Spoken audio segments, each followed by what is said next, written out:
시청자 여러분 안녕하십니까? MBN 뉴스특보입니다. 오늘 5분 모셨습니다. 최민희 더불어민주당 선대위 언론특보, 변환봉 자유한국당 수석부대변인, 이승훈 국민의당 선대위 부대변인, 조영희 바른정당 선대위 대변인, 한창민 정의당 선대위 대변인 함께합니다. 어서 오십시오. 안녕하세요. 예, 안녕하세요. 대선이 하루 앞으로 다가왔습니다. 마지막 후보들은 유세 한창인데 관련한 그 내용들에 대해서 어떤 전략이 숨겨져 있는 거 아니냐 이런 분석들도 많이 나오고 있어서 후보들의 가열되고 있는 유세 현장 모습 보시고 얘기 나누도록 하겠습니다. 오로지 정권 연장만을 위해서 아무런 말씀 없이 국정농단 세력들이 다시 뭉치고 있습니다. 자유한국당 홍준표 후보 탄핵, 촛불 모두 다 좌파 세력들의 책동이다. 박근혜 탄핵도 반대, 구속도 반대. 뻔뻔하죠? 이 사람들이 내가 집권하면 어떻게 하려고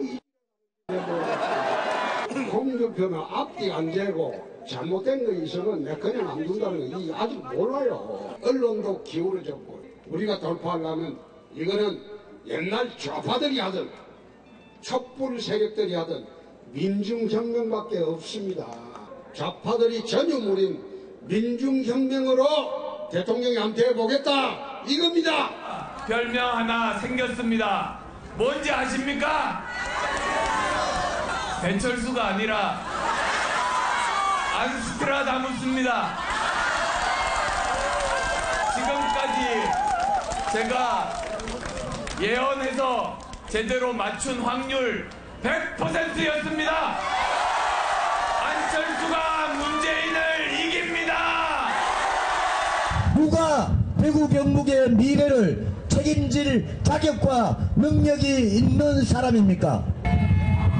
여러분, 대구의 얼굴로 보수의 대표로 부끄러운 사람 뽑겠습니까? 아니면 깨끗하고 당당한 조유승민을 뽑겠습니까? 대한민국 민주주의의 향로에서 가장 중요한 것은 촛불 심상정이 적폐 홍준표를 꺾느냐 아니냐 이거 아닙니까 여러분? 심상정의 한 표는 사표가 아니고 1타 3표입니다. 심상정의 한 표는 홍준표 잡는 적폐 청산의 한 표입니다. 맞죠? 네, 이렇게 각 후보별로 쭉 들으셨는데 일단은 기호 순으로 한 분씩 여쭤보도록 하겠습니다. 각 선대위의 입장을 들어볼 텐데 제가 아까 전략이라는 분석 이런 얘기를 하기는 했습니다만 후보 입장에서 봤을 때 그것이 정치공학적으로 비춰질 오해의 소지도 있기 때문에 주장이라고 하셔도 되고 진정성이라고 하셔도 되고 취지라고 하셔도 되고 상관은 없을 것 같습니다. 일단은 최민희 특보부터 말씀 듣도록 하겠습니다. 일단 저희 마지막 전략은 그간 기조와 바뀐 게 없습니다. 바뀐 게 없고 그 문재인 후보가 준비도 되어 있고 정말 올바르게 살아오셨고 진정성 있는 분이기 때문에 그 문재인 후보를 얼마나 더 알릴까 이것이 이제 저희의 고민이라는 말씀 드리고요. 예. 저는 그 홍준표 후보가 자꾸 그 촛불혁명을 민중혁명 이렇게 빗대시고요. 그리고 친북 좌파 정권 운운하시는 것은 그 단어 자체가 70년대 시계로 우리나라 대선을 돌려놓는 거라고 생각을 합니다. 그래서 이번 대선은 이념 대결이 아닙니다. 이게 최순실 국정농단이 이념의 문제가 아니지 않습니까? 그래서 원칙과 상식을 세우는 대선, 이 조기 대선임을 분명히 말씀드리고요. 그다음에 안철수 후보님은 여러 가지 장점이 있으십니다. 그런데 뇌지도에 문재인만 있으신 것 같아요. 그래서 마지막에도 저렇게 그 문재인을 운운하시는 것은 저는 조금 보기가 그랬다는 말씀 드리고요. 그리고 저희는 촛불 시민 정신 잊지 않고 있습니다. 아울러서 그 옆에서 태극기를 드시면서 또 보여주신 아픔도 저희 같이 부여안고 가려고 합니다. 그래서 문재인 후보 마지막 메시지는 촛불 시민 정신을 받들고 태극기 시민의 아픔도 껴안고 진정한 국민 통합 이뤄내겠다. 예, 그런 메시지 드리겠습니다. 예, 알겠습니다. 네. 변환봉 수석부대변인 얘기 듣겠습니다. 홍준표 후보는 대선 초기부터 일관되게 안보와 서민을 가장 강조했습니다. 현재 위급한 안보 상황에서 가장 확실한 목소리를 내고 있었고 그 자신의 서민이었기 때문에 누구보다 서민의 마음을 잘 알고 있습니다. 안보와 서민을 가장 강조할 것입니다. 다른 후보들 통합을 말하고 있고 국민 소통, 그다음에 촛불 시민, 일치된 단결 등을 이야기하고 있습니다. 하지만 선거 막바지에 이르니 극우 보수는 괴멸해야 한다. PK 집단은 패륜 집단이다. 막말을 일삼고 있습니다. 하지만 그럼에도 불구하고 그들은 통합하고 있다고 얘기를 하고 있습니다. 오히려 자유한국당을 지지하는 사람들이 적폐 세력이다, 패륜 집단이다 하고 있는데 그것이 아니라 안보와 서민을 말하고 있는 홍준표 후보가 끝까지 자신의 길을 가도록 하겠습니다. 네. 이승훈 부대변인 얘기 듣겠습니다. 네, 지금까지도 좌파 우파 논쟁에서 벗어나지를 못하고 있습니다. 이것을 벗어나야지 저희가 통합과 미래로 갈 수 있지 않습니까? 지금 이념과 지역을 탈피해서 이번 대선에서는 정말 통합과 미래를 선택해야 된다. 그러기 위해서는 국정농단 세력과 친박 패권 세력도 반성하고 지금 이번 대선에서 물러나야 되지만 친문 패권 세력도 마찬가지다. 지금 극우들의 어떤 이념 프레임 가지고는 우리 대선은 없다는 거고요. 프랑스 대선도 보시면 70년간 2차 세계대전 이후 70년간 어떤 양당, 사회당, 공화당이 주도하지 않았습니까? 그런데 이번에는 결선 투표 후보자조차 내지 못했습니다. 그건 결국 양당 정치, 패권 정치에 대한 어떤 무능력함, 경기가 위험한 상황이고 국가 테러가 발생하는데도 그걸 이겨내지 못한 양당의 어떤 무능력한 무책임한 상황을 이겨내고자 한 거거든요. 안철수 후보가 중도로서 정말로 개혁적인 중도로서 보수와 진보를 아우르는 그러한 좋은 정권, 더 좋은 정권 개최 한번 해보겠다 이런 생각입니다. 네. 조영희 대변인 이야기 듣겠습니다. 네, 저희 바른정당은 지난 5월 2일 의원들의 대규모 탈당 후에 사실은 기적을 경험하고 있습니다. 그동안 수도권에서 보수 세력을 지지하는 특히 젊은 층 정말 찾기 힘들었습니다. 수치스러워서 보수라고 말하기 어렵다는 청년들이 저희 당을 많이 찾아왔습니다. 그리고 메시지를 보내주고 유세 현장에 찾아와서 편지를 읽어줍니다. 저희는 감동의 눈물을 흘릴 수밖에 없습니다. 지금 따뜻한 보수 또 건전한 보수 언제보다도 필요한 때입니다. 저희 유승민 후보는 그런 메시지를 일관되게 갖고 갈 것이고 또 오늘 하루 동안 이런 메시지를 가지고 소신 투표해 줄 것. 거기에 이제 방점을 찍고 있습니다. 네. 한창민 대변인 얘기 듣겠습니다. 네, 이번 대선 국민들의 열망으로 만든 대선입니다. 정치인들의 공학적 계산이 아니었습니다. 심상정과 정의당은 그 초심 하나, 그 첫마음 하나로 지금까지 왔습니다. 가장 열악한 환경이었지만 국민들이 호명해 주시니 우리가 국민들의 대변인이 되었습니다. 대한민국이 새롭게 변한다는 것은 기존의 잘못된 거와 완벽하게 결별하는 노력이 필요합니다. 지금 편안함, 이것보다 더 중요한 변화를 선택해 주십시오.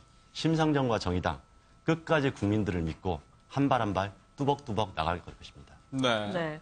이제 후보들이 오늘 마지막 유세지로 어디를 선택을 했는지 또 어떤 유세 형식을 펼치는지에도 그 안에 전략이라든지 여러 가지 것이 담겨 있을 것으로 보이는데요. 그에 대한 이야기도 좀 나눠보겠습니다. 이번에는 좀 역순으로 가볼까요? 먼저 정의당 한창민 대변인께 묻겠습니다. 네. 심상정 후보는 오늘 신촌에서 12시간 동안 필리버스터를 한다고 하는데요. 맞습니다. 저희들이 조금 전에도 이야기했지만 심상정의 득표율이 대한민국의 거대한 전환의 지표가 된다 이렇게 생각을 합니다. 단순한 지표가 아니라 우리 삶을 바꾸는 지표라고 생각합니다. 그래서 촛불에서 우리 정치권에 명령했던 이 목소리 하나하나를 젊음의 거리 신촌에서 12시간 동안 그걸 담아낼 예정입니다. 그래서 그분들의 목소리를 듣고 심상정이 답하고 그분들의 이야기를 듣고 심상정의 이야기를 다시 한번 대내해주고 이렇게 해서 이번 대선의 의미가 무엇인지 심상정이 왜 촛불 대통령이라고 자신을 호명하고 있는지 이 부분에 대해서 국민들이 그대로 바라볼 수 있는 마지막 12시간을 열정의 12시간, 절박한 12시간을 보낼 예정입니다. 네. 유승민 후보의 경우에는 명동에서 마치는 걸로 예정이 되어 있는 건가요? 그렇습니다. 명동으로 가기 전에 광화문 이순신 동상을 거쳐서 갈 예정입니다. 왜 이순신 동상을 선택했는지 국민 여러분께서 잘 아실 겁니다. 그 마지막 TV 토론에서 강조하셨죠. 12척의 배. 바로 국민이 12척의 배입니다. 다 같이 승선해 주시길 기원하는 마음에서 거기서 유세를 하고 젊은이들이 저녁 늦게까지 모이는 명동으로 갈 예정입니다. 그렇군요. 안철수 후보의 경우에는 대전에서 유세를 매듭 짓는다고 하던데 대전이 어떤 의미가 있는 겁니까? 네. 그 탄핵 정국에서는 촛불 민심이 어떤 중요한 이슈였다라고 한다면 현재는 경제와 과학 아니겠습니까? 충청은 중원이지 않습니까? 이 중원을 잡은 자, 그리고 4차 산업혁명의 위기를 극복할 수 있는 그 대전, 우리 카이스트 등 이런 과학기술의 메카 아니겠습니까? 그 다음에 또 우리 지방분권과 지역 균형 발전의 어떤 표상이죠. 지금 행정수도 세종시에서 하고 있지만 실질적인 행정수도의 마무리가 안 됐지 않습니까? 그래서 다시 국회나 청와대까지도 같이 가서 진정한 행정수도로서 어떤 국가의 균형 발전을 이룬다. 이런 차원에서 충청을 방문한다고 보시면 될 것 같습니다. 네. 홍준표 후보는 대한문에서 끝낸다는 얘기도 있고 홍대, 강남역 얘기가 많습니다. 어디입니까? 네, 대한문에서 유세를 하고 강남역과 홍대를 또 이동할 예정입니다. 국정농단 사태관에서 국민들께 큰 심려를 끼쳐드렸습니다. 이 점은 정말 죄송합니다. 하지만 이것은 몇몇 개인들의 실수였고 실패였지 한국 보수가 실패했다는 것을 의미하지는 않습니다. 오늘의 자유 대한민국을 지켜오셨던 분들, 그분들과 함께 대한문에서 같이 모여서 마지막으로 교감을 할 예정입니다. 그리고 강남과 홍대로 가서 밤 11시, 12시까지 마지막 유세를 마칠 예정입니다. 그렇군요. 문재인 후보는 촛불 민심의 상징 광화문으로 간다고요. 그러니까 저희가 촛불을 거치면서 이제 대통령 탄핵이라는 미증유의 사태 속에서 지금 대선을 치르고 있습니다. 근데 이게 그때 촛불 시민 정신만 있었던 게 아니고 바로 옆에 서울광장에서는 태극기 시민들의 또 목소리가 있었거든요. 근데 어쨌든 시대 정신을 관통하는 이번 대선의 정신은 촛불 시민 정신이라고 봅니다. 다만 저희는 그 태극기 시민의 아픔도 끌어안고 가겠다. 그런 상징성을 가지고 있고요. 그다음에 아까 이제 우리 변호사님 말씀하신 저희가 이제 말을 좀 잘못한 거 정말 국민들께 송구하게 생각합니다. 그런데 본 취지는 이제 홍준표 후보가 장인을 26년 동안 좀 잘 못 모신 부분에 대해서 폐륜 후보라고 칭한다는 게 또 말을 잘못해서 이 부분에 대해서 어쨌든 홍준표 후보 주변 분들하고 그리고 국민들께 그리고 특히 부산 경남 계신 분들께 정말 죄송하게 생각합니다. 네. 알겠습니다. 이 정도 해도 될까요? 네, 알겠습니다. 네. 문재인 후보는 이제 그동안 적폐청산을 얘기하면서 이것이 어떤 보복이라는 개념으로 좀 치환되는 게 아니냐라는 얘기들이 많이 있었습니다. 그래서 호남과 충청권을 방문해서 압도적으로 지지를 해달라고 그리고 정치 보복이 없다. 그리고 제대로 개혁하려면 50% 넘는 어떤 압도적인 지지가 필요하다라는 의견을 피력을 했는데 이어서 최민희 특보께 들어보겠습니다. 그 취지에 대해서. 네, 근데 이제 문재인 후보는 정치권에 들어오신 이후로 진짜 진 면목이 잘 못 알려지신 분이세요. 이분이 한편으로는 카리스마 없다고 비난을 받고 다른 한편으로는 친문 패권을 부렸다는 아주 이중적인 비난을 받으셨는데 제가 오래 지켜본 문 후보님은 사실은 이게 좀 안 좋은 말일 수도 있는데 결이 되게 고우신 분이세요. 그래서 저는 정치보복이라는 말이 문 후보에게 붙었을 때 깜짝 놀랐습니다. 그래서 지금이 어느 시대인데 정치보복이 있겠습니까? 그래서 그걸 다시 한번 확인하고 싶으셨던 것 같고요. 그리고 이제 아까도 충청의 의미 말씀해 주셨는데 저희는 호남이 남다른 곳이죠. 민주당의 심장이잖아요. 그리고 저희는 호남이 처음으로 국민의당과 저희가 경쟁하고 최근 보면 정의당 심상정 후보 지지율이 높아졌습니다. 이것은 호남의 높은 개혁성의 반영이라고 보는데요. 그럼에도 불구하고 저희가 호남의 적자다. 그리고 다시 한 번만 더 저희에게 기회를 주시면 정말 김대중 정신 이어받아서 열심히 하겠다. 그런 말씀이십니다. 네. 과반이 가능하다 이렇게 얘기를 하고 있는 걸로 알고 있는데요. 어느 정도로 예상하시는 아닙니다. 지금 우상호 대표가 공식적으로 저희 과반이 굉장히 어려워졌다. 그래서 차기에 어차피 문재인을 찍어주실 거면 압도적인 지지를 보내주셔서 정말 잘못된 거 바로잡을 수 있는 힘도 주시고 그리고 문재인 후보가 대통령이 된다고 모든 게 해결되겠습니까? 그러니까 이분은 새 시대의 첫차로서 미래를 다른 분들이 더 준비해서 열 수 있도록 토대를 닦을 수 있도록 좀 힘을 몰아주십시오. 이렇게 호소하고 있고요. 지금 흐름으로는 과반이 어렵지 않을까 이렇게 걱정하고 있습니다. 네.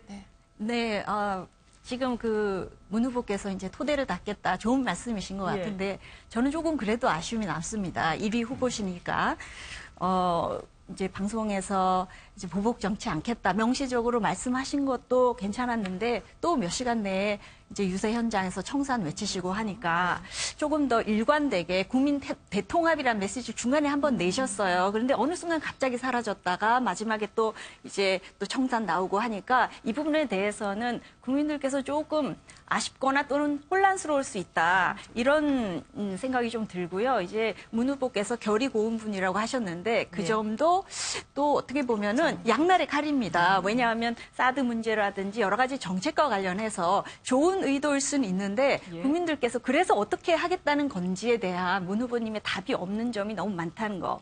그것이 끝내 아쉬움으로 남네요. 네, 다른 선대위 분들 의견도 듣고 마지막에 최 특보님 기회 드리죠. 네. 네. 문재인 후보는 촛불민심으로 계속 적폐청산 하셨거든요. 근데 어려워지고 지지도가 좀 박스권에 갇히면 다시 통합을 외치고 또 통합을 외치다가 공약에서는 1호가 적폐청산 아닙니까? 그리고 그 적폐청산에 도대체 무엇이 적폐인지에 대한 명확한 이념 정리가 안 돼 있습니다. 그리고 또 호남에서 다시 안철수 후보가 굉장히 역전 현상을 보이고 있기 때문에 이런 것들에 대해서 다시 또 통합이나 이거 어물쩍 넘어가는 게 아닌가 이런 생각을 좀 갖고 있습니다. 예. 문 후보님 같은 경우에 물론 문 후보님 당시는 상당히 결이 고우시고 인품 훌륭하신 걸로 유명하시죠, 여의도에서. 다만 이제 문 후보님을 둘러싸고 있는 캠프 많은 관계자분들에 대해서까지 같은 평가를 내릴지는 좀 살펴봐야 될 것 같습니다. 일단 문 후보님 주위에서 자유한국당이라든가 보수 유권자에 대한 증오감이 상당히 큽니다. 그것은 구체적으로 검명할 필요는 없을 것 같고 상당히 그런 상황에서 과연 문 후보님 혼자 의지로서 국민 대통합을 이뤄가실 수가 있을지 앞서 이제 이승우 대변인 말씀하셨던 것처럼 본인의 1호 공약이 적폐청산인 상황에서 상대방에 대해서 정말 어느 정도 포용하실 수가 있는 것인지 그것이 좀 많이 좀 의문스럽습니다. 네. 네, 저는 문 후보님이 이야기하는 적폐청산 저는 동의합니다. 문제는 이것을 자꾸 개인에 대한 사람에 대한 문제로 왜곡하는 게 더 안 좋은 모습이라고 보고요. 문 후보님이나 저희 정의당에서 얘기하는 적폐청산은 잘못된 과거를 청산하고 새로운 미래로 가는 기반을 닦자입니다. 거기에서 그 원칙에 벗어나고 법과 질서를 어지럽히고 거기에 대해서 그 심판의 대상이 되는 사람이 생겨날 수도 있지만 그것이 어떻게 정치 보복입니까? 그것은 원칙을 바로 세우는 것입니다. 그래서 이 부분에 대해서 자꾸 보복이나 이런 갈등의 구조로 보는 게 아니라 대한민국의 원칙이 무너지고 헌법이 유린돼서 만들어진 대선이기 때문에 그 가치를 기본으로 살리고 한 발 더 나가야 된다. 오히려 저는 적폐청산 그거에 어떤 정치 공방이 있는 것보다는 적폐청산은 당연한 과제로 하고 그 이상의 비전과 정책을 제시하는 선거가 됐었으면 더욱 좋았지 않았겠나 이렇게 생각을 하고 있습니다. 네. 일단 적폐청산에 대해서는 답을 잘 해주셨는데요. 아까 이제 저희가 적폐청산과 통합 사이에서 왔다 갔다 했다고 했는데 그게 아니고요. 사실은 적폐청산이 어느 정도 이루어졌지요. 왜냐하면 촛불 민심의 적폐 대상은 최순실 국정농단 세력이었습니다. 그래서 그런 인적 청산은 어느 정도 되었죠. 이게 또 국민적 합의인데 다만 그 최순실 국정농단이 이루어진 원인에 대해서 어떤 분은 그게 개헌이 원인이다. 어떤 분은 검찰이 문제다. 어떤 분은 청와대 시스템이 문제다. 이런 얘기가 많지 않았습니까? 그래서 저희는 이제 검찰 개혁이라든지 필요하다면 언론 개혁이라든지 정상화라든지 이런 필요한 개혁을 해서 시스템, 법과 원칙이 돌아가는 사회를 만들겠다. 이게 이제 남은 과제라고 생각한다. 이 말씀 드리고요. 그다음에 두 번째는 이제 주변 관계자분들이 보수에 증오감이 있다는데 저도 관계자거든요. 근데 저는 군인 집안에서 자라서 그런 감정이 전혀 없습니다. 근데 혹시 그런 게 있는지 제가 살펴보겠습니다. 근데 저는 지금이 뭐 일제시대도 아니고 외국하고 전투를 하는 것도 아니고 저희가 이제 누가 대한민국의 미래를 바르게 잘 할 것인가를 놓고 경쟁하는 것이잖아요. 그래서 증오감 이런 단어는 아닌 것 같고 거듭 저희 캠프에서 정선되지 못한 말들이 최근에 나온 거에 대해선 정말 진심으로 사과를 드립니다. 네. 홍준표 후보 얘기 좀 해보겠습니다. 홍 후보의 연설의 방점이 찍힌 부분은 이제 대역전의 기적을 완성하겠다라는 부분일 것이고, 영남의 분발을 예. 해달라 이렇게 얘기하게 네. 했잖아요. 근데 이제 거기에 좀 빠지지 않는 키워드가 이제 뭐 문재인 후보의 심판이라든지 뭐 친북 좌파에 대한 얘기라든지 이런 부분들이 있어서 예, 일단은 말씀 듣고 얘기 나눠보겠습니다. 홍준표 후보가 강조했던 키워드 두 가지 안보와 서민을 말씀드렸는데 안보에 대한 방점입니다. 홍준표 후보는 오늘의 자유 대한민국을 지켜왔던 분들 또한 자유 대한민국을 이룩하고 현재도 이끌어가고 있는 분들에 대한 존중을 하고 있습니다. 현재 우리 안보가 위급한 상황에서 확실한 안보관을 가지고 있고 우리 자유 대한민국과 시장경제 질서 체제를 지킬 수 있는 후보는 홍준표 후보라는 것을 강하게 이야기를 하고 있는 것이고 네. 그에 공감하고 있는 보수 우파들이 결집을 하고 있다는 이야기입니다. 앞서 말씀드리고 사과드렸던 것처럼 몇몇 개인의 실패였지 보수의 실패가 아니라는 의미입니다. 보수의 실패가 아니고 한국사에서 여전히 보수의 가치는 의미가 있기 때문에 그분들이 홍준표 후보를 중심으로 해서 자유 대한민국을 만들기 위해 뭉치고 있다. 그렇게 보시면 좋을 것 같습니다. 예. 바로 하실 말씀 있으신 것 같은데요. 네, 저는 두 가지 말씀드리고 싶은데요. 먼저 이번 국정농단 사태가 몇몇 보수의 실패다 이렇게 말씀을 하시는데 최근에 이제 자유한국당에서 일어난 그런 징계 의원들의 징계 해제라든지 이런 것들을 보면은 자유한국당에서 과연 그런 국정농단이 다시 발생하지 않도록 이제 조치하는 그런 의지가 있는지 과연 궁금합니다. 특히 이제 홍준표 후보가 지금 선거 상황에서 어떤 필요한 사무적인 어떤 권한을 갖고는 있다고 하지만 징계는 윤리위원회 규정에 따라서 윤리위원회에서 이루어진 거 아니겠습니까? 그러면 윤리위원회 규정에 따라서 분명히 규정에는 최고위원회 의결이 필요하다고 돼 있거든요. 그런데 그 절차조차 무시하고 다시 징계 해제를 한다는 것은 어떻게 대권 후보는 그러면 사면권을 함부로 행사할 수 있다는 얘기인지 그 당 내부의 어떤 문제조차 적법한 절차를 거치지 않고 이렇게 거침없이 행하는 부분에 대해서 의문이 있고요. 두 번째는 지금 서민 출신이라서 서민을 위한다고 계속 얘기하시는데 저는 그 점에 대해서는 정말 동의하기 어렵습니다. 지금 대선 후보들이 서민이 아니라서 서민 정책 안 펴는 분 아무도 없거든요. 특히 이 서민의 갈등을 이해하고 그러신다면 서민들 예를 들어서 많은 에피소드들이 있지 않습니까? 경비원한테 막말하신 거라든지 경비원도 아니에요. 기자분들 또 여성들 전체에 대해서 그런 막말 비하 발언을 어떻게 서민 정치만으로 다 포장할 수 있다고 생각하는지 그 부분에 대해서는 심히 유감입니다. 아직도. 한 가지 제가 추가하고 있습니다. 말씀하셨다시피 서민이고 홍준표 후보가 그러면 개천에서 용났다라고 할 수 있는데 정말 그 개천을 잊어먹은 게 아닌가. 도대체 서민 대통령이라고 하는데 추구하는 가치관은 서민이 전혀 없습니다. 그 다음에 또 바른정당에서 회군한 것도 정말 국정농단 세력과 친박 패권 세력이 반대해서 나왔는데 그 사람들을 새벽에 갑자기 끌어와서 표만 받겠다는 거 아닙니까? 이건 정말 올바른 정치가 아니다. 요즘. 그 다음에 홍찍자라고 하시는데 홍준표 찍으면 자유민주주의 대한민국을 만들 수 있다고. 근데 이해할 수 없는 것 같습니다. 오히려 자유민주주의에 위협을 준다. SBS 뉴스데스크도 없애겠다. 여론조사 기관도 없애겠다. 장인도 자기 결혼 반대했으니까 용돈도 안 주겠다. 지금 보수의 품격이 이렇고요. 정말 보수가 이번에는 보수 정당을 심판해서 회초리를 들어줘야 된다. 그래야지 정말 보수 정당이 새롭게 태어날 수 있다. 이런 생각입니다. 예. 저는 자꾸 이게 최순실 국정농단을 몇몇 사람의 문제라고 말씀하시는데요. 그렇게 말씀하시면 곤란합니다. 왜냐하면요. 이게 구호 새누리당 세력의 실패인 것이죠.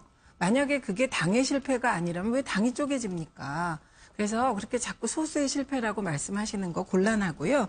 두 번째는 왜 지금 문재인을 심판합니까? 국민들 누가 문재인 심판하라고 했습니까?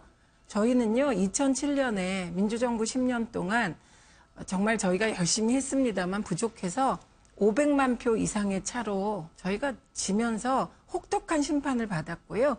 지난 10년 동안 정말 열심히 바닥에서 기면서 준비하고 여기까지 왔기 때문에 그렇게 호도하지 마시라는 점 말씀드리고요. 세 번째, 저는요, 이거는 보수 진보 이런 문제가 아니고 대통령 후보의 품격의 문제라고 생각을 합니다. 저는 홍준표 후보님 옛날에 모래시계 검사 그럴 때 진짜 호감도 가졌어요. 그런데 요즘 말씀하시는 거 보면요. 제가 입에 올리기 민망한 일이 너무 많아요. 돼지 뭐뭐뭐 사건도 있고요. 문제는 그것을 책에 버젓이 쓰셨다는 거고요. 장인 사건만 해도 그래요. 보수에 대해서 안보 서민 말씀하시는데 지금 안보 얘기는 그만하십시오. 저는 이 자리에 있는 5후보 대변인들 계신데 네. 5후보가 다 안보 대통령이 될 거라고 생각을 합니다. 그리고 안보 문제만은 정파를 떠나서 협조해야 될 거기 때문에 안보를 무슨 자유한국당이 잘할 것 같은 그렇지도 못했고요. 그런 말씀 그만하시고 보수의 가장 중요한 가치가 뭡니까? 가족 아닙니까? 그런데 장인을 26년 동안 그렇게 모신 거 이게 가족의 가치 지킨 겁니까? 그래서 저는요. 그 홍준표 후보님의 문제는 보수 진보의 문제 아니다. 자꾸 없는 보수 진보를 가져오지 마시라. 예. 이건 인간적 품격의 문제라고 생각하고 알겠습니다. 보수가 좀 품격을 가지시면 어떨까 생각합니다. 네, 한창민 대변인 말씀 듣겠습니다. 네, 저 사실은 홍준표 후보에 대변한다는 게 매우 힘들 거라고 좀 생각을 합니다. 변한봉 수석한테 좀 죄송하긴 하고요. 저는 그래서 짧게 말씀드리겠습니다. 거기서 말씀하신 개인의 실패다. 이 부분에 대해서는 절도 동의를 하지 않고요. 오히려 개인의 실패였다 하더라도 그 보수를 이야기했던 개인의 실패를 홍준표 후보가 다시 한번 실패의 과정으로 가고 있다. 그래서 보수를 지지했던 우리 국민들을 위한다고 하면은 지금의 행보를 하지 말아야 된다. 저는 그렇게 말씀드리고 싶습니다. 네. 뭐 중복된 부분도 있긴 합니다만 어쨌든 많은 얘기가 많습니다. 있었기 때문에 조금 더 길게 해명할 시간을 드리겠습니다. 그냥 크게 한 3가지 정도만 말씀을 드리겠습니다. 먼저 이제 가장 먼저 말씀드릴 게 이른바 친박들에 대한 징계 해제와 바른정당의 복당 문제를 들 수가 있을 것 같습니다. 그 문제에 대해서는 홍준표 후보가 일단 보수 대통합을 위해 활동할 수 있는 여지를 준 거고 공간을 준 것으로 보셔야 될 것 같습니다. 그분들에게 어떤 뭐 사면부 내지는 면책권을 줘가지고 그분들이 향후 어떤 당에서 자유롭게 활동을 하거나 당장 당의 전면에 내서겠다는 의미는 아닙니다. 일단 당에서 보수 대통합을 위해서 대통령 당선을 위해서 뛸 수 있도록 여지를 주겠다. 100의 종군할 수 있도록 기회를 주겠다는 것으로 보시면 될 것 같고요. 서민의 문제에 있어서는 다른 어떤 후보보다 홍준표 후보가 더 서민 밀착형 공약을 또 많이 내놓고 있습니다. 당장 구체적으로 뭐 유류세를 내리겠다. 청년 교통비 30% 인하하겠다. 상당히 터미적인 교통 정책을 내놓고 있습니다. 마지막으로 이제 막말에 대한 말씀을 하셨었는데 만약 홍준표 후보가 그렇게 국민들이 공감하지 못하는 막말을 유세 내내 하고 다녔다고 한다면 유세 현장에 모여있었던 분들이 다 떠나셨겠죠. 하다못해 장인 같은 것만 하더라도 스스로는 해악이라고 말씀을 하셨는데 그 앞뒤 맥락을 들어보시면 항상 이제 다른 분들 말씀하셨던 것처럼 앞뒤 맥락을 보면 그런 취지가 아닙니다. 그리고 장인의 문제에 있어서도 결국 장인의 임종을 지켰던 후보는 사위가 홍준표 사위였습니다. 아들이 아니라. 그건 아마 아실지는 모르겠습니다만 만약에 정말 용돈도 안 줬다 했었다면 그러지는 않았었겠죠. 그거는 그야말로 우스갯소리로 나한테 결혼 반대해서 용돈 안 주겠다 농담이고 해약을 한 건데 그거를 그렇게 그야말로 그 개그를 다큐로 받아들이듯이 말씀하시는 건 조금 곤란한 것 같고 다른 후보님들도 유세장에서 그런 농담 많이 하십니다. 심지어 그 문재인 후보 같은 경우에 국민 프리허그 행사에서 조국 교수가 말씀하셨죠. 그동안 너무 사람이 많으니까 남자친구 한 번도 없었던 사람만 와서 프리허그 해라. 그럼 이것도 여성 피해 아니겠습니까? 그럼 농담으로 우리 받아들이고 있습니다. 그러니까 그런 식으로 이거를 하나의 그 개별적인 팩트를 농담도 있고 전체 맥락을 봐야 되는데 그거를 그냥 다 홍준표가 말한 것은 진정성 있고 담긴 사실이니까 이 사람은 막말만 하고 있다. 그렇다면 우리나라 그 유권자들이 홍준표를 지지하지 않았겠죠. 한 말씀만 더 드리겠습니다. 그러면 TV 토론에서 유승민 후보에게 덕이 없어서 자당 의원들이 탈당했다. 이런 말씀이 과연 농담으로 받아들여질 수 그럼 있을까요? 그 앞에 사형을 집행을 해야겠습니까? 성폭행은요 하고 먼저 그 밑 깔아놓고 가신 것도 유승민 후보의 불찰이 아닌가 싶은데. 당연히 물어볼 수 있는 거 아닌가요? 왜냐하면 여성 정책에 관한 문제고 또 성평등이나 또 그 질문 자체가 성폭행에 대한 사후 어떤 대응을 여쭤보려고 했던 건데 바로 인신모독으로 들어가시는 걸 보고 많은 사람들이 깜짝 놀라지 않았습니까? 그 질문 자체가 홍준표 후보의 그 돼지 뭘 거론을 해가면서 성폭행범이니까 본인도 사형 집행이 되는 거 아니냐라는 아니, 그 표현을 전제를 깔고 가셨던 거죠. 거론한 적이 없습니다. 그냥 성폭행 얘기를 꺼냈을 뿐입니다. 그런데 그 이제 그렇게 보시는 걸 모르시는 분들은 말씀하시니까 없겠죠. 그리고 그 표현의 무게는 확연히 다른 것입니다. 같은 후보를 앞에 놓고 어떻게 덕이 없다는 표현을 바로 쓸 수가 있습니까? 그런 점들이 과연 홍 후보가 보수를 대표할 자격이 있는 후보이냐 이런 의문이 들게 알겠습니다. 합니다. 마지막으로. 그거는 아마 국민들이 판단하실 것 같습니다. 정말 그 앞에 성폭행을 거론했었던 것이 그야말로 다른 사건의 전제로 해서 조롱하고 비아냥을 했던 것인지 아니면 정말 순수하게 흉악범과 성폭행범에서 사형을 집행하실 겁니까? 라고 물어봤던 건지 그거는 시청하신 분들이 아마 명확히 판단하실 수 있을 거라고 생각합니다. 예, 저희가 주말에 봤으면 평소보다 시간이 조금 더 길어서 얘기를 많이 나눌 텐데 오늘은 조금 짧습니다. 그래서 조금 말씀을 자유롭게 하시되 조금 짤막짤막하게 오가는 방식으로 좀 가겠습니다. 안철수 후보 얘기를 해야겠습니다. 네. 1, 2번. 예. 민심의 바다에서 역전을 하겠다, 뭐 다시 양강구도다, 역전의 어떤 분위기가 보인다 이런 이야기를 많이 하는 것 같습니다. 실제 어떻게 파악하고 계십니까? 네, 실제 캠프 내에서도 상당히 고무된 분위기입니다. 왜냐하면 사전 투표율이 특히 호남에서 굉장히 높지 않았습니까? 결국에는 더 좋은 정권 교체를 호남에 굉장히 바라고 있다. 그리고 이러한 민심이 뚜벅이 유세 또는 우리 걸어서 국민 속으로라고 하는 안철수 후보가 걸어다니면서 국민들과 직접 만나면서 정말로 국민들의 생각을 읽고 국민들의 아픔을 읽고 이런 과정 속에서 진심이 통하는 모습들이 굳이 호남을 떠나서 대구, 부산, 서울까지 이어진 게 아닌가. 어제 유세 현장에도 저도 직접 참여했습니다만 굉장히 좋아하시고 경제를 살려달라고 많이 하십니다. 안철수 후보가 경제에 있어서 경쟁력이 있다는 건 누구나 다 아실 겁니다. 지금 굉장히 일자리 절벽, 또 수출 절벽, 내수 절벽 굉장히 사회 양극화는 심화되고 있고요. 이런 상황에서 안철수 후보는 바로 국민들의 고통이었던 컴퓨터 바이러스를 해결해서 V3를 만들어서 무상으로 제공하시고 또 그 기업을 통해서 번 돈을 절반을 사회에 환원하지 않으셨습니까? 1,500억이라는 돈을. 유세 속에 들어가 보니까 국민들이 이런 말씀을 많이 하십니다. 정말 말만 많이 하고 싸움만 잘하는 사람들이 아니라 정말 안철수 후보가 이렇게 기부를 하시고 청년들이 다시 꿈꿀 수 있도록 청년 창업 스타트 기업들을 지원하시고 이런 모습들을 좀 더 많이 알려달라. 그랬을 때 우리 안철수 후보가 지금의 경제 위기를 극복할 수 있는 정말로 큰 대안이다. 이런 말씀 많이 하십니다. 예. 뭐 의견 있으시면. 제가 먼저 할까요? 네. 예.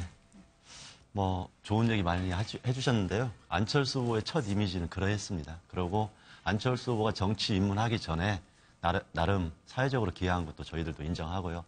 다만 정치인 안철수에 대해서는 평가를 높게 해주긴 어려울 것 같습니다. 결국은 민주당 안에서의 권력 투쟁에 몰입해서 안철수의 첫 마음을 다 잃어버린 과정에서 국민들이 다시금 안철수 현상을 새롭게 바라보는 계기가 된 것 같습니다. 저희가 심상정 이야기를 하는 것은 안철수의 새 정치에 대해서 많은 사람들이 제3의 정치를 기대했다가 사실 이번 대선 과정에서 새로운 모습을 진짜 새로움이 무엇인지를 본 것입니다. 그래서 안철수 후보의 뚜벅이 유세, 예전으로 돌아가는 모습 굉장히 좋지만 그것 또한 안철수 후보가 지금 걸어온 길에서 한 발 더 나가기보다는 지금에서 후퇴했던 것을 원상태로 돌리는 그러한 정도의 수준이 아닐까. 그래서 저는 그러한 모습들이 조금 더 일찍 보여지고 앞으로도 지금의 모습이 이미지가 아니라 정말 국민들을 위해서 이전 투구장이 아니라 국민들을 위한 정치를 해주셨으면 좋겠다. 이 바람은 가지고 있습니다. 한 말씀 그리고 한 말씀만. 아니 한꺼번에 하고 하겠습니다. 시간 회원도 있으니까요. 먼저. 그 안철수 후보가 이제 중도의 표심을 잡고 또 중도 정치 실현해내겠다 출발하신 건 좋았는데 사실 그 내용적인 측면에서 많은 실망을 준 건 사실입니다. 특히 최근 그 공동개혁정부 구성에서도 딱히 이렇게 뚜렷한 본인만의 비전이나 철학은 사실 보기가 어려웠고요.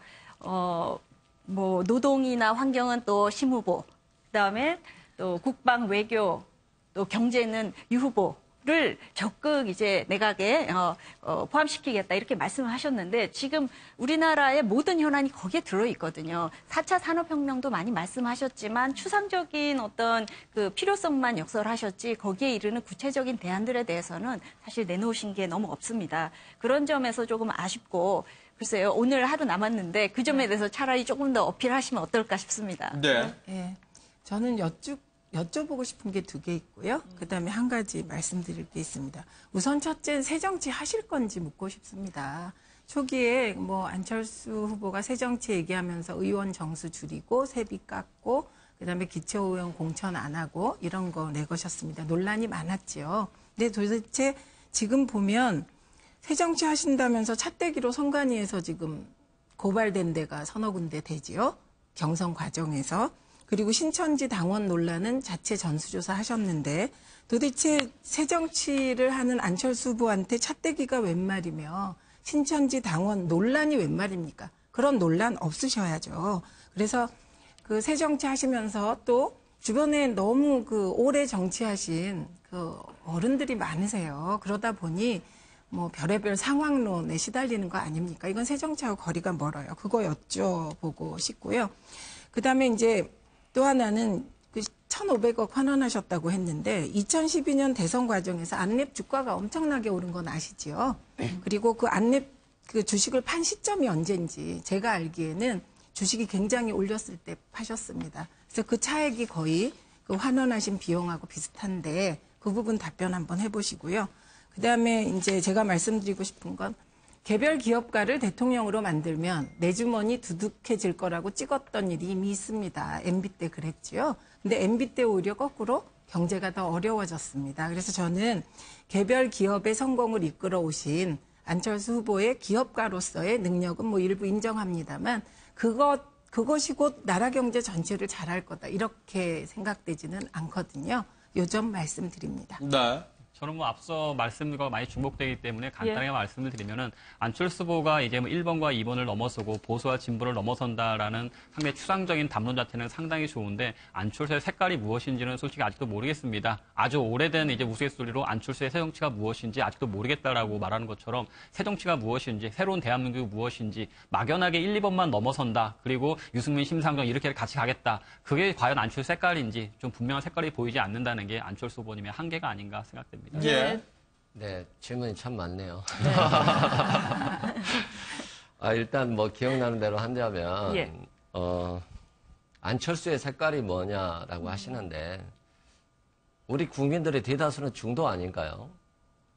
때로는 어떤 안에 있어서는 개혁적이고 또 어떤 때는 진보적이고 또 안보나 이런 측면에서는 보수적으로 갈 수 없을까요? 프랑스도 마크롱이 그런 개혁과 개방 정책으로 가고 있지 않습니까? 그래서 이제까지 보수, 진보, 좌파 프레임 가지고는 이 나라 정권이 계속 양당으로 싸우기만 했기 때문에 이러한 양당의 적대적 공선관계는 깨트리고 이제 1번, 2번이 아닌 3번, 4번, 5번도 승리할 수 있고 정말 소신 투표할 수 있다. 이런 말씀 드리고 싶고요. 예. 그다음에 민주당 보시면 우리 심상정 후보의 자강론 굉장히 좋지 않습니까? 심상정 후보가 지금까지 국민을 향해서 소신 투표를 해달라고 할 수 있고 이게 곧 시대의 변화이고 흐름입니다. 이 심상정의 자강론은 안철수의 자강론에서 온 겁니다. 연대보다는 정치공학적인 연대보다는 반대로 얘기하시죠. 정치공학적인 연대보다는 정말 국민에 의한 연대.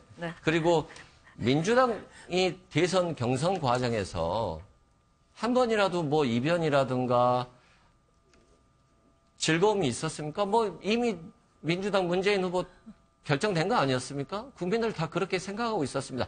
그렇기 때문에 그러한 것들이 바로 패권이라고 하는 거고요. 변화 가능성이 없는 겁니다. 자기 사람들이 똘똘 뭉쳐서 자기가 지지하는 사람만 만들어서 대통령 하겠다는 거고 그 옆에서 자기들의 줄서기 정치 하겠다는 겁니다. 그런 것들이 바뀌어야지 정말 국민들이 민주당을 재평가할 수 있는 것이죠. 손학규 대표, 김한길 대표, 김종인 대표 다 쫓겨나지 않았습니까?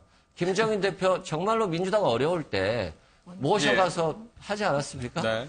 예, 그래서 정리 부탁드립니다. 예, 정리하겠습니다. 여러 명이 공격하시고 하니까 그래서 정말로 이번 대선은 뭔가 좀 바뀌는 정치 구도가 될 거고 결과를 떠나서 정말 좋은 이번 대선은 우리 국가에 정말 도움이 될 수 있는 대선이다. 이런 말씀드립니다. 알겠습니다. 후보에 대한 비판이 좀 겹치기도 하니까요. 굳이 다 하시지 않아도 된다는 점을 저는 꼭 해야 되고. 먼저 얘기 듣고 알겠습니다. 짧게 부탁드립니다. 안철수 후보님 측에서 심상정 후보를 칭찬해 주시는 건 좋은데요. 사실 되게 아쉬움이 국민의당이 어떠한 감정이나 이런 걸로 해서 민주당에서 분리되지 않았다면은 제대로 된 제3세력의 정치가 우리 국민들의 삶을 더 일찍 바꿨을 겁니다. 오히려 민주당이 여러 가지 갈등 구조 때문에 국민당하고 분당되면서 한국 정치사가 좀 후퇴한 겁니다. 이 부분은 정확하게 해주고 싶고요. 그게 아니었다면은 이번 대선은 더 활기찬 대선이 됐을 수 있다. 그런 좀 아쉬움을 말씀드리고 싶습니다. 최 특보님. 예, 마크롱 얘기 자꾸 하시는데 지금 프랑스 대선 가장 큰 문제가 뭔지 아십니까? 이게요, 투표율이 떨어져가지고요, 지금 난립니다. 그리고 이 마크롱은 굳이 비유하자면 국정 경험도 있기 때문에 저는 안희정 후보하고 가깝지 않나, 이렇게 생각하고요. 그 다음에 이변 없었다? 국민의당 경선이 더 이변이 없었지요. 그런데 국민의당 경선은 거의 뭐 독주 아니었습니까? 저희는 그래도 우리 안희정 후보가 뭐 이렇게 약진하면서 여러 새로운 가능성도 보여줬고요. 그렇다고 저희가 안철수 패권이라고 하지 않습니다. 수고하셨다고 말씀드리고 싶고요. 그다음에 김종인 대표, 손학규 대표 다 나가신 거 안타깝게 생각합니다. 그리고 저희 언제든 같이 하고 싶은데요. 중요한 건 이겁니다. 당에는 당대표도 1명, 후보도 1명입니다. 그런데 그때 우리 당엔 좋은 분들이 너무 많이 계셨던 거예요. 그래서 당대표를 2명 할 수 없고 후보 2명 할 수 없었기 때문에 그러한 일이 벌어졌다는 점 말씀드리고 안철수 후보도 나가셔서 국민의당 이끄시고 대권 후보도 되시고 잘 되셨다고 생각하고 저희 영역 넓힌 거 아닙니까? 네, 알겠습니다. 지금 이제 유승민 후보하고 심상정 후보 얘기도 빨리빨리 해보도록 하겠습니다. 유승민 후보 같은 경우에는 이제 젊은 층의 샤이보수가 있지 않나 이 부분에 대한 기대치를 상당히 많이 하는 것 같아요. 실제로 그 선거 초반에 저희가 발견 못했던 샤이보수를 굉장히 많이 발견합니다. 무엇보다도 이제 청년층이죠. 지금 그 청년층들의 메시지나 편지가 당으로 쇄도를 하는데요. 그동안 제가 보수 성향이지만 한 번도 보수라고 말해본 적이 없습니다. 저희 부모님도 보수 성향이지만 요즘은 말 못하고 계세요. 이런 메시지가 너무 많았거든요. 그런데 이제 최근 들어서 이제 후보님이 있어서 떳떳하게 보수를 말할 수 있습니다. 대한민국 보수의 미래를 기대할 수 있습니다. 이런 말씀을 주시면서 응원을 해주시는데 저희가 감동받지 않을 수 없고요. 지금 국민들이 얼마나 힘듭니까? 특히 뭐 화재라든지 이런 그 천연재해까지도 자꾸만 닥치니까 그런 상황에서 어떤 대통령이 필요하겠습니까? 따뜻한 가슴 그리고 냉철한 머리가 꼭 필요합니다. 지금 뭐 이렇게 대결 정치를 해서는 우리나라 이 위기를 극복하기 어렵지 않겠습니까? 그래서 유 후보가 적임자다. 저희는 그렇게 말씀드리겠습니다. 이 주장에 대해서 뭐 반박을 하시거나 있으시면 얘기를 하고요. 아니면 그냥 넘어갈 수도 있습니다. 아니 저는 꼭 드릴 말씀이 있습니다. 그러니까 유승민 후보가 가장 인상적인 모습을 보여주셨던 게 19대 때 원내대표 되시고 그 원내 교섭단체 연설하신 겁니다. 그 연설문은 정말 길이 남을 명문이었고요. 그대로 우리가 갈 수 있다면 이제 진보 보수 틀이 깨지는 순간이었거든요. 오직 국민만 바라보고 가는 정치를 보여주셨고요. 이번에 저는 오히려 이제 유승민 후보 말씀을 드리면서 드리고 싶은 말씀은 앞으로 다시는 대선을 앞두고 바른정당에서 14명이 탈당해서 자유한국당으로 당적을 옮기는 이런 일. 이건 뭐 국민들께서 유승민 후보에 대한 정말 지지와 성원으로 이미 심판하셨다고 생각합니다. 그거야말로 구태 아닙니까? 그리고 그걸 받아들이는 과정의 문제도 지적하고 싶지만 어쨌든 오늘 너무 죄송해서 그래서 저는 보수의 혁신이 정말 보수다운 보수, 품격 있는 보수로 이루어지기를 기대한다는 점 말씀드리고 싶습니다. 그러면 뭐 변한봉 수석 대변인 말씀 듣고 조용히 유승민 후보 얘기다 갑자기 또 그 얘기가 나왔는데요. 바른정당에서 14분이 탈당하신 것 관련해가지고 뭐 우리 자유한국당 내에서 어떻게 뭐 작업을 한 게 아니냐, 정치 공작을 한 게 아닌 것이냐라는 의도도 있는 것 같은데 다들 아시겠지만 후보의 일정 살인적입니다. 차분하게 앉아서 누군가를 만나가지고 뭔가 정치 협상을 하고 뭔가 딜을 하면서 정치 공작을 할 만한 정치적인 여유도 없고 시간도 없습니다. 그것은 그야말로 순전히 14분이 본인들이 판단했을 때 어떤 근거로 판단했는지는 모르겠지만 정말 유승민 후보가 안 될 것 같아서 보수 재통합을 위해서 오셨던 것인지 아니면은 정말 나쁘게 표현한다면 그분들께서 뭐 금배지를 다시려고 오셨던 것인지 그건 모르겠습니다. 후자라면 그런 분들과 같이 당을 한다고 나가셨던 유승민 후보께서 오히려 더 비판을 받으셔야겠죠. 그분들이 왔다 갔다 했던, 그러니까 유승민 후보께서 그렇게 금배지 갖다 왔다 갔다 하는 사람들과 같이 뭐 새로운 보수를 하겠다. 나오셨다면 그거는 바른정당의 문제였던 것이지 그거에 우리 한국당이 비난을 받아야 될지는 모르겠던 것이고 저희는 절대 뭐 흔들거나 했던 적은 없었습니다. 그분들끼리 와셨던 것이고 오겠다는 사람 막을 이유는 없겠죠. 선거 과정에서. 그러니까 일단 백의종할 수는 여지만 줬던 것이고 대선 이후에 조금 더 구체적으로 살펴봐야 될 문제입니다. 짧게 말씀드리겠습니다. 이게 뭐 집안 싸움처럼 보여지기도 하지만 이것은 한국 정치인들의 한계를 그대로 보여준 겁니다. 결국은 왜 다시 복당하려고 했겠습니까? 지지율이 낮기 때문에 그랬던 거 아니에요. 사실 책임 정치에 대해서 우리 국민들의 수준보다 정치인들 수준이 훨씬 떨어지는 겁니다. 결국은 1년 후에 있는 지방선거에서 혹시라도 지역을 챙기는데 어려움이 있을까 봐 이렇게 한 건 아닙니까? 다른 미사역으로 하실 필요가 없습니다. 이것은 정말 부끄러운 정치 후퇴입니다. 이것은 바른정당 안에서 제가 유승민 후보한테 항상 정의당에서 칭찬을 하고 으쌰으쌰 했는데 우려하는 건 딱 그거예요. 유승민 후보에 대한 이미지는 많이 좋아졌지만 바른정당이라는 정당의 미래의 가능성이 어떻게 담보될 것이냐. 이거에 대해서 심각하게 고민을 해봐야 된다. 이 말씀 꼭 드리고 싶습니다. 네. 그 변환봉 변호사님 말씀을 들으니까 마치 홍 후보의 더 귀엽다 2탄을 듣는 것 같습니다. 예? 어떻게 탈당한 14명의 의원들, 그 탈당한 의원들과 처음부터 당을 같이 한 것이 잘못이다. 이것은 사실 동의하시는 국민 어느 분도 없을 거라고 생각을 하고요. 그렇게 말씀하신다면 그분들하고 같이 대통합을 하시겠다는 홍 후보의 말씀은 어떻게 받아들여야 될지 제가 일단 참 의문이고요. 그 다음에 지금 이제 정의당에서 앞으로 바른정당이 어떤 길을 갈지 지켜보겠다. 좋은 말씀이고 또 어떤 그 격려라고 생각합니다. 지금 바른정당이 여러 가지 시련을 겪고 있고 정말 힘듭니다. 그렇지만 저희를 버티는 딱 하나는 국민들께서 더 힘듭니다. 저희가 국민들만 바라보고 이 고난을 극복을 해야 보수의 미래가 있고 대한민국에 희망이 있다고 생각합니다. 네, 알겠습니다. 한창민 대변인 이야기 듣겠습니다. 지금 정의당 심상정 후보는 절박함 이 세 단어입니다. 다른 이야기가 아닙니다. 홍준표 후보를 미워해서 하는 얘기가 아니고 최소한 우리 사회가 한 발 더 나가기 위해서는 심상정이 홍준표보다 득표율이 떨어지는 것은 희망이 없다는 표시 아니겠느냐 이런 우려가 있어요. 저희 심상정 후보는 그래서 오늘 필리버스터를 통해서 다시 촛불을 호명하는 것은 촛불이 시간이 지났지만 그 열망들이 이 사회 곳곳에 퍼지기 전에 다시 벌써 아직까지 촛불 얘기냐 이렇게 이야기하는 반대 흐름도 있습니다. 근데 박근혜 대통령 그다음에 최순실하고 몇몇 국정농단 구속된 거 말고 한국 사회에 지금 변한 건 무엇이 있습니까? 이것을 한번 생각해 주셨으면 좋겠어요. 청년들의 어려움 하나도 변하지 않았고요. 우리 워킹맘들 여전히 지금 아이 때문에 눈물을 흘리고 있고요. 우리 직장인들 가정 어떻게 꾸릴까 고민하고 있습니다. 우리 어르신들 세계에서 가장 가난한 노후 활동을 하고 있습니다. 여기에 대한 대안을 만들어내지 않으면은 정권 교체 이후에 우리는 또 다른 실망을 할 수도 있습니다. 그래서 우리 국민들이 이 부분에 대해서 왜 우리가 현재에 머무르면 안 되는지 고민하는 시간이 이번 투표에서 꼭 반영이 됐으면 좋겠습니다. 네. 변환봉 수석이 바로 반론 듣지요. 심상정 후보를 지지하는 7에서 한 10% 정도의 국민들이 존중받아야 한다면 홍준표 후보를 지지하는 20에서 30%의 국민들도 물론 존중을 받아야 합니다.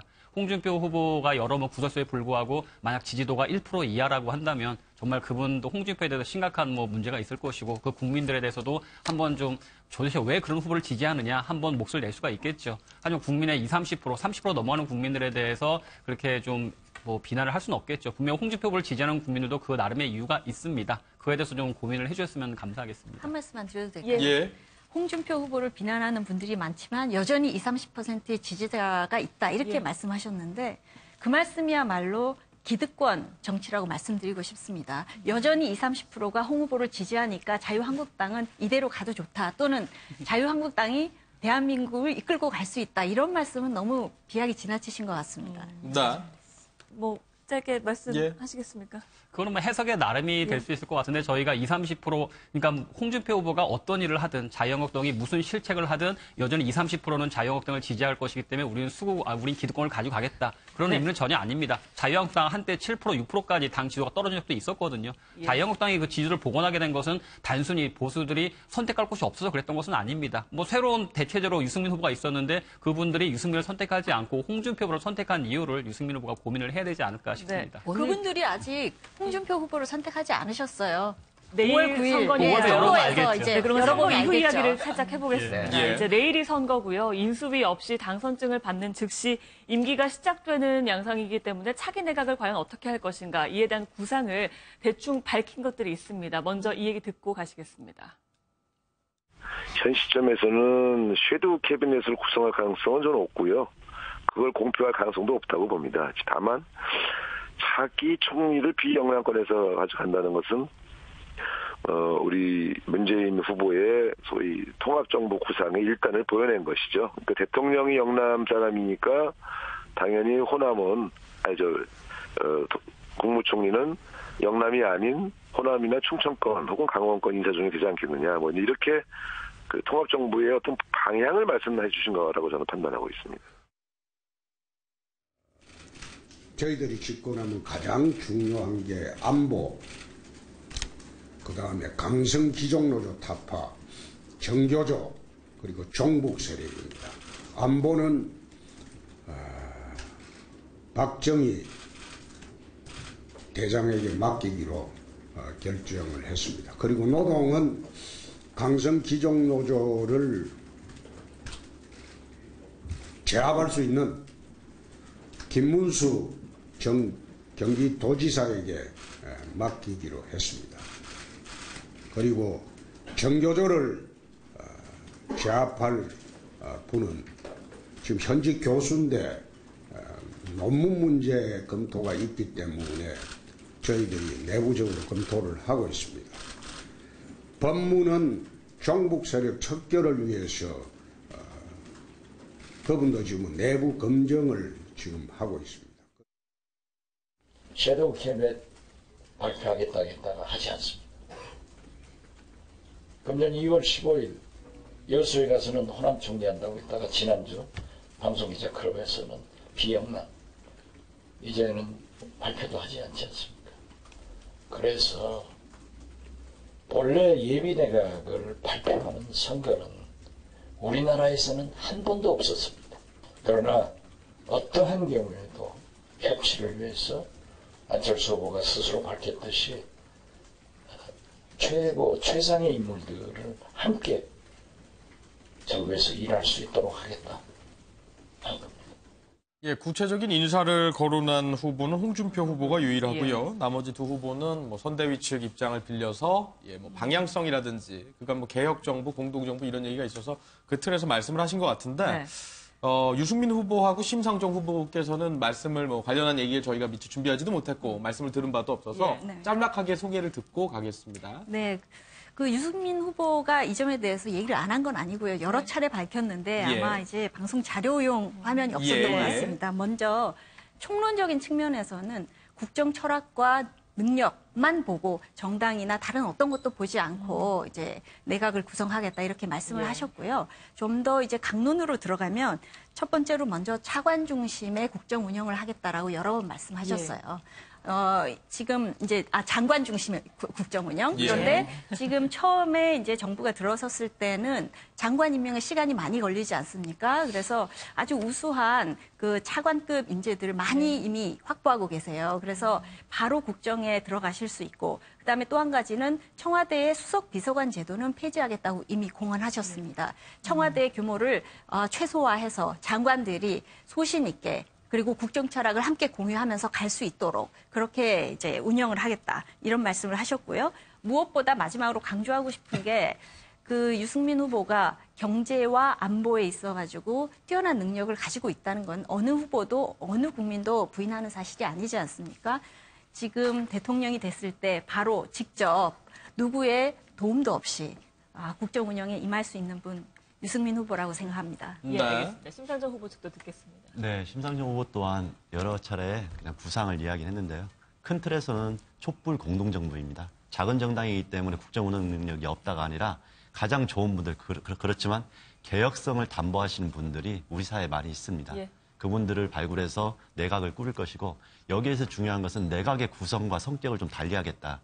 결국은 노동, 환경, 그다음에 보건복지 이런 것 등 국민들의 삶에 필요한 부서들이 지금의 경제부처에 비해서 너무 협소화되어 있습니다. 그래서 그분들이 제 목소리를 내서 노동부에 노동이 없고 환경부에 환경이 없는 이런 잘못된 내각 구조를 바꾸겠다. 그리고 청와대는 지금의 500명 규모로 있는 비서진들을 250명 규모로 좀 나누고 대통령과 청와대 비서진이 분리되어 있는 이 단절을 없애기 위해서 비서동에서 같이 근무하면서 항상 토론하면서 운영하고 국민들하고의 소통도 최대한 늘려나가겠다. 그리고 지금의 청와대 집무실은 의전할 때 말고는 국민들한테 개방해서 국민들과 소통하는 구조로 만들겠다. 이런 구상도 밝힌 바 있습니다. 저희도 얘기를. 그러니까 저희가 섀도우 캐비넷에 대해서 이제 얘기를 하고 있는데 이 필요성 자체에 대해서도 조금 의견이 좀 엇갈리고 있어서 그 부분에 대한 얘기를 좀 자유롭게 나눠보죠. 먼저 섀도우 캐비넷이라는 게 대통령 중심제 하의 절차에는 잘 안 맞는 것이죠.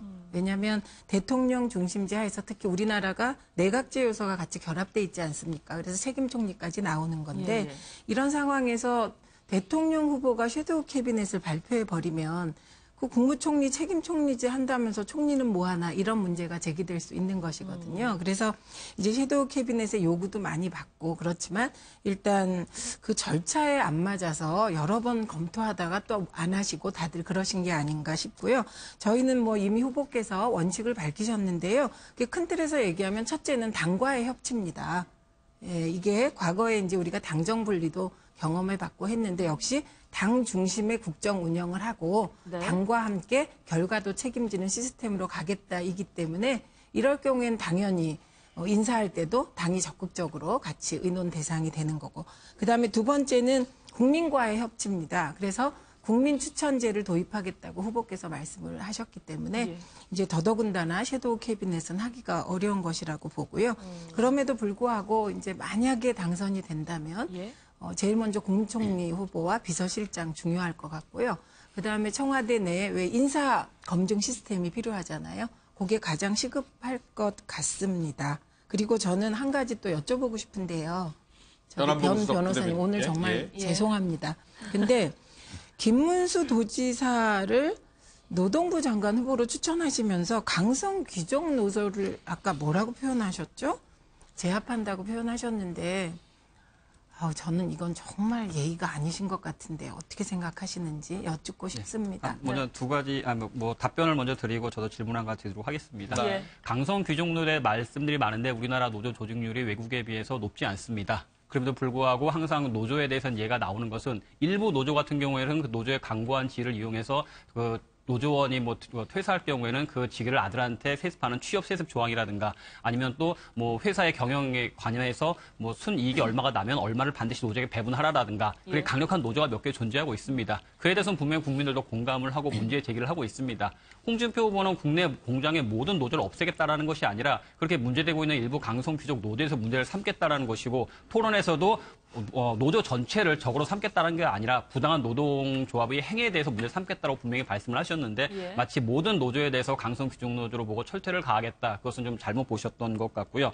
그다음에 이제 제가 하나 말씀을 드릴 것은 섀도우 캐비넷에 대해서는 오히려 문재인 후보가 이전에 섀도우 캐비넷을 보여주겠다라고 말씀을 하셨던 거였는데 지금 와서 대통령이란 책임 총리에 맞지 않기 때문에 발표를 안 하겠다고 한다는 것은 아마 문재인 후보께서 지금 와서 갑자기 생각이 바뀌신 것인지 아니면 정말 어떤 의도로 갑자기 생각을 바뀌신지 설명을 해 주셔야 되는 것이지 지금 와서 여기 책임 총리 취지라는 여러 가지 고려를 할 때 섀도우 캐비넷 밝히는 것은 적절하지 않다라고 말을 갑자기 바꿔버리는 것은 그야말로 한간에 놔둔 것처럼 명나서 빠진 사람 삐질까봐 그러는 거 아니냐 그런 의혹밖에 들지 않습니다. 네.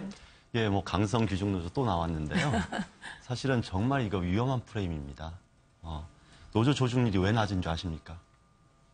우리나라의 노조 조직률이 왜 낮은지 아세요? 바로 기본적인 헌법적 가치와 노동법을 준수하지 않고 노조 설립을 방해하는 경영진이 있기 때문에 그런 거예요. 노조에 들어가면 불온하고 불이익 주고 그렇기 때문에 그런 불이익과 싸우다 보니까 강성하게 되는 거예요. 원인과 결과를 바꾸시면 안 됩니다. 지금 노동부 장관을 김문수 도지사를 얘기하면서 강성노조를 때려잡자 이것은요. 지금 방송 SBS 없애겠다는 거하고 똑같은 겁니다.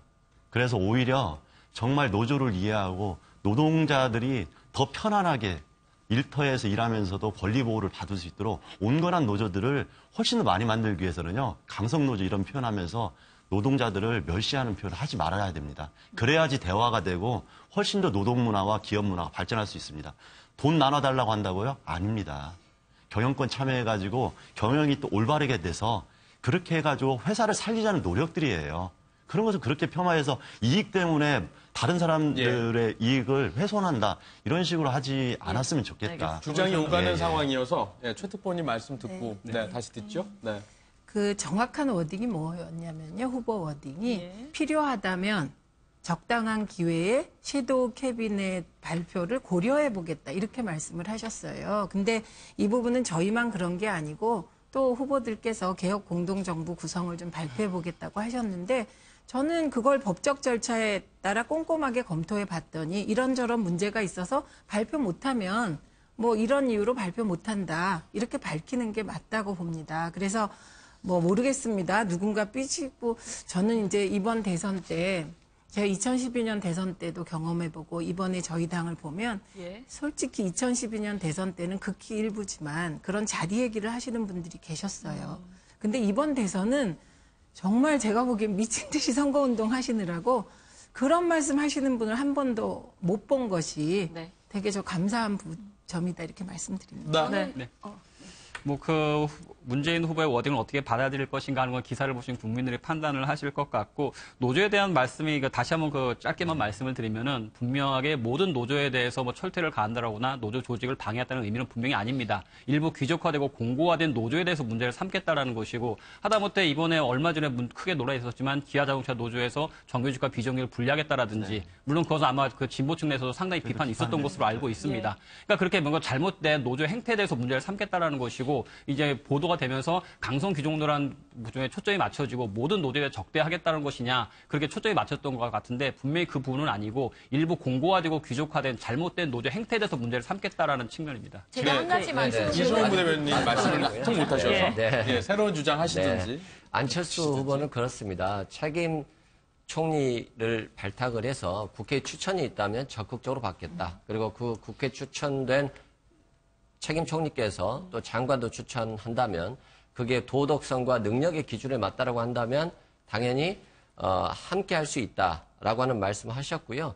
권력은 나눌수록 강해지고 투명해질 수 있는 것입니다. 그리고 이번 대선에서는 무조건 협치가 필요한 것이고요.